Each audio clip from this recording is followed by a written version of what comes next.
Je vais te tuer, petit con! Mais non! C'est toi qui vas mourir, connard! Aujourd'hui, je suis l'idole de tout le monde et demain, c'est à moi qui rien. Non, tu n'as pas besoin de courir le monde après ton destin comme un cheval sauvage. Bon, si vous avez répondu oui et oui, ce sont de bons dialogues, eh bien vous avez bien fait de cliquer sur cette vidéo, vous avez très bon goût d'ailleurs. Vous allez voir, vous allez apprendre plein de choses. Restez bien jusqu'à la fin. Bonjour à toutes et tous, vous écrivez un roman, de la bande dessinée ou même un livre pour enfants et vous sentez que vos dialogues, c'est pas encore ça. Vous voulez qu'ils captivent, qu'ils sonnent vraiment authentiques, qu'ils fassent vibrer vos lecteurs. Alors eh bien ça tombe bien, vous êtes au bon endroit puisque je vous livre 6 points que j'ai trouvés, 6 points importants pour avoir des dialogues qui sonnent vrais. Point numéro 1.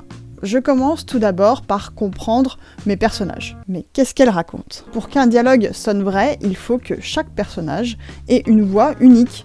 Un adolescent, par exemple, ne va pas parler comme un professeur, et un adulte qui est en colère, va pas s'exprimer comme quelqu'un qui essaierait de séduire. Ce serait assez bizarre. Oui, vraiment très bizarre en fait. Alors ça, c'était le point le plus rapide. Et on va voir maintenant qu'une fois que vous avez compris que les personnages ont une voix, il va falloir passer au naturel. Donc, deuxième point, rester naturel. Pourquoi je dis ça? Les gens dans la vraie vie ne parlent pas comme dans un livre ou dans un discours.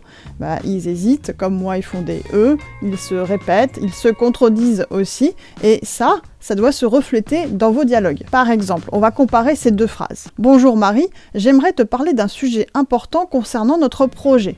C'est un peu long. Est-ce qu'on dirait vraiment ça? On dirait peut-être plutôt Marie, on doit parler, c'est important. Ou Marie, on doit parler du projet, c'est important. Est-ce que vous voyez la différence? Moins, c'est souvent mieux. Alors petite pause, comme d'habitude vous connaissez, je fais une petite pub pour le document qui est gratuit dans la description. C'est un document qui vous aide à envoyer vos textes aux maisons d'édition et dedans il y a aussi ma liste d'éditeurs, des exemples de corps de mail, de synopsis, voilà c'est gratuit et c'est en bas. Voilà, c'est terminé, on retourne à la vidéo. Donc, partie 3, de quoi on parlait? Ah oui, adapter le langage de votre dialogue au contexte. Quoi elle parle? Alors, le ton d'un dialogue va changer selon la situation. Par exemple, lors d'une dispute, on aura des phrases qui sont assez courtes, assez tranchantes, voire un petit peu brutales. A l'inverse, on aura des phrases plus longues dans une discussion, plus calme, plus posée. Par exemple, des amis qui prennent l'apéritif. Quoique, on peut se disputer aussi pendant l'apéritif. Par exemple, pour une dispute, tu te rends compte? Qu'est-ce que tu fais? Toi? Tu m'accuses? Sérieusement? Vous voyez, c'est plein de petites phrases. Donc, petite astuce, à chaque fois, demandez-vous dans quel état émotionnel sont vos personnages. Et maintenant, passons à une autre clé essentielle, l'économie des mots. Donc, nouveau point, être économique avec les mots. Je m'explique. Un dialogue, ça doit aller vraiment droit au but. Personne n'a envie de lire des pages et des pages de dialogue, d'écouter des détails inutiles. Oui, et puis là, elle a pris son verre d'eau, et puis ensuite, elle l'a levé, et elle a bu, et là, elle m'a dit, tu sais quoi? Bon, j'imagine que même vous, dans la vraie vie, ça vous gonfle ce genre de choses. Alors, dans un livre, c'est pareil. Par exemple, bonjour, tu sais, ça fait plusieurs jours que j'ai pas vu Marc. D'ailleurs, je me demande pourquoi il me parle plus. Peut-être c'est en rapport avec la séance de judo de la dernière fois, ou alors c'est parce que j'ai gardé son chat et que... vous voyez, c'est trop long. On raccourcit et ça donne « Salut, est-ce que t'as vu Marc récemment? J'ai l'impression qu'il m'évite. » Ça suffit. Voilà, on va supprimer tout ce qui n'est pas essentiel. Posez-vous la question, est-ce que cette réplique avance l'histoire, montre une émotion? Si c'est pas le cas...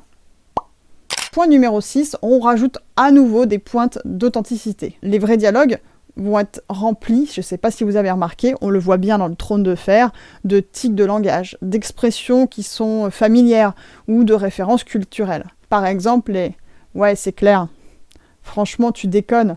Voilà, ça, on sait que « franchement, tu déconnes », c'est pas forcément des vieilles personnes qui vont le dire. On a même le fameux « non mais, allô quoi ». Si vous n'avez pas la référence, c'est ça. Allô? Non mais allô quoi? Voilà, on peut ajouter des éléments qui vont vraiment refléter l'époque, le « allô quoi ». Si vous faites un roman historique, vous le mettez pas, hein. Au Moyen-Âge, le « allô quoi », ça va faire un bide. Allô? Non mais allô quoi? On va ajouter donc des éléments qui vont refléter, donc comme je disais l'époque, le milieu social, mais attention, faut pas en mettre de trop. moi personnellement dans Trône de Fer de J.R. Martin, il met ce genre d'éléments pour montrer un peu la classe sociale des personnages, et je trouvais que à certains moments, quand on avait des langages qui étaient trop familiers, trop hachés, ou moi ça m'a supporté, parfois je les lisais un petit peu en diagonale. Donc faut faire attention. Même de mon point de vue, je pense qu'il aurait dû alléger un petit peu. Et le point numéro 7, attendez, j'avais pas dit que j'avais fait 6 points, je viens d'en rajouter un. Bon bref, bonus, on va lire à haute voix. Je sais que pour certains ça fait bizarre de lire son texte à haute voix, mais je vous encourage vraiment à le faire, et même parfois quand j'ai un doute, je pousse le vice à m'enregistrer. Oui, c'est un peu spécial, mais si je m'enregistre et que je me dis « Ouh, ça sonne faux », c'est qu'il y a une petite chose qui fonctionne pas. Et en général, quand on se dit « Non mais il y a personne qui parle comme ça », bah là non plus, c'est pareil, vaut mieux retoucher.